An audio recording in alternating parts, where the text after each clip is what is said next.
I caught my roommate stealing from me, so I replaced her shampoo with hair removal cream. Okay, so let me just start by saying, I know I took things way too far, but when you're living with someone who constantly steals from you, it wears on you. My roommate Sarah had been taking my clothes for months, and not like, hey, can I borrow this? No, I'm talking full-on theft.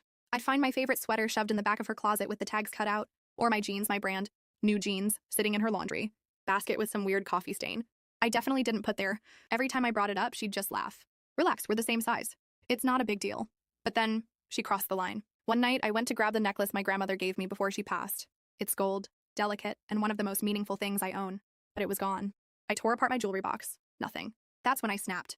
I didn't just want my stuff back. I wanted her to feel the violation I'd been feeling for months. I thought about calling the cops or moving out, but both felt too dramatic. So instead, I got creative. See, Sarah is obsessed with her hair. Like religious level obsessed. Long, shiny, perfectly styled blonde waves every single day. She spent a fortune on salon products and treatments. So yeah, I had an idea. I emptied out about half of her overpriced shampoo and replaced it with the strongest hair removal cream I could find.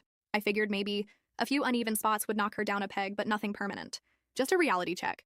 Except it was way worse than I imagined. The next morning, I woke up to this blood-curdling scream from the bathroom. I ran in, and there she was, standing in front of the mirror, fist full of blonde hair, just sobbing. The shower was covered in clumps. Her scalp was red, angry-looking. She turned to me, eyes wild. What's happening to my hair? I froze. Guilt punched me in the chest. I'm so sorry, I said. I put hair removal cream in your shampoo. She blinked, then narrowed her eyes. You did what? She lunged at me, and for a second, I actually thought she might hit me. You stole my grandmother's necklace, I yelled, backing away. I just wanted to teach you a lesson. And then she stopped. Her expression changed. What necklace? She asked. I never touched your jewelry. My stomach dropped. We tore the apartment apart. Every drawer, every closet, under every bed. After nearly an hour, I found it, tucked deep inside a sock in one of my winter boots. Apparently, I'd hidden it there before a trip months ago, and completely forgotten. Sarah just sat there on the couch, hair wrapped in a towel, eyes full of pain. Yeah, I borrowed your clothes, she said.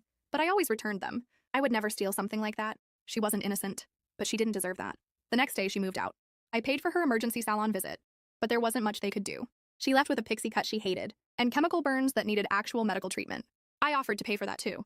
She took the money, but not my apology. 3 months later, I got a certified letter in the mail. Sarah is suing me. Emotional distress. Medical bills. Property damage. The court date's next week, and my lawyer says it's not looking good. Here's what I've learned. Revenge feels satisfying in theory, but in reality, it doesn't just hurt the other person. It might just ruin your life too.